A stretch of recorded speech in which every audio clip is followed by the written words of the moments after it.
Hi, I'm Ron with Cruising This Old Boat, and today I'm going to show you how to do an oil change on your Phasor 8kW marine generator. The first thing you're going to want to do, if you haven't already done so, is install a plastic hose onto this fitting. Run it through this hole on the side of your enclosure if you have one. Now I had to drill that out bigger to let the hose pass through, so you may need to do the same. And then just cut it at about this length. That will allow you to easily drain the oil out over the engine pan without making a mess. Now it makes it a little easier to drain the oil if you run the generator for a minute or two first. That just heats the oil up, makes it a little less thick, and it'll drain out quicker. And just take a empty oil container and stick the hose into it. Then you're going to open this valve and the oil will begin to flow.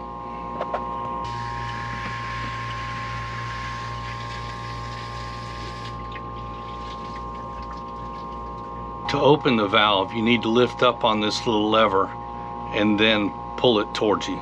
Now usually after I get the oil started, I'll pull the dipstick out just to give it some air to help push the oil out. It's also a good idea to remove the oil filler cap to again allow air in to push the old oil out. Now while that oil is draining, the next step will be to remove the oil filter. So let's go ahead and do that. The best way to keep it from making too much of a mess is to get a gallon Ziploc freezer bag, and we'll use that to help contain the oil. Also make sure you always have plenty of cleaning cloths, paper towels, or something like that right at your reach in case you have a spill. First you want to turn the oil filter a little bit just to get it loose. Don't worry, the oil won't start pouring out until you get quite a bit loose. Then slip the Ziploc bag over the oil filter, and while it's inside the oil filter, begin to turn it and twist it until it comes off.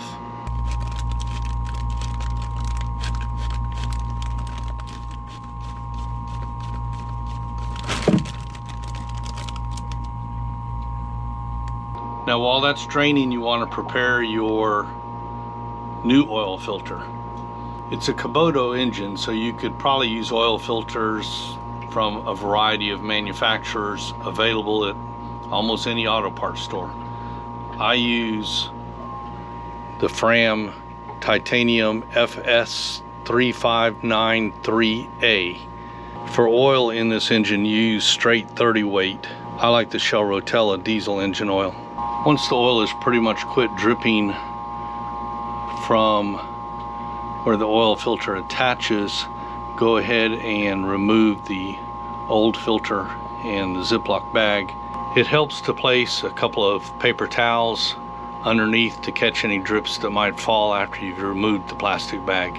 You can see as you pour the oil into the filter that air will bubble out and the oil will be soaked up into the filter, so you may have to pour it in a few times until you get it full.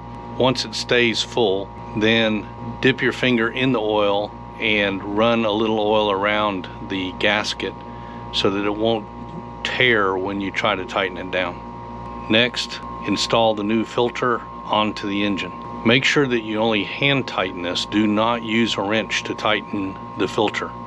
Once you've replaced the oil filter and all of the oil has drained out of the engine, then shut the valve off. The last step is to refill the oil. You're going to need a funnel for this, especially if you have a sound enclosure like I do. Get a funnel with the longest spout that you can get your hands on. The oil fill cap is located right here on the same side of the engine as the belt. Not counting what's in the oil filter itself, it's going to take about 2 quarts of oil.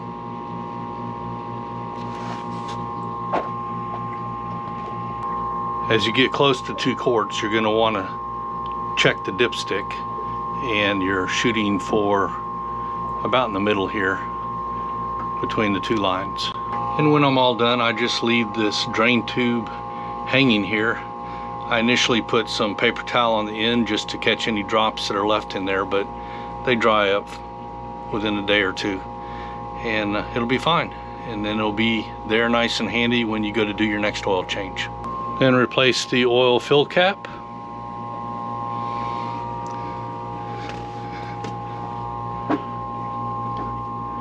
And with that, you're all done. You've changed your oil and you're good for another 200 hours. Thanks for watching.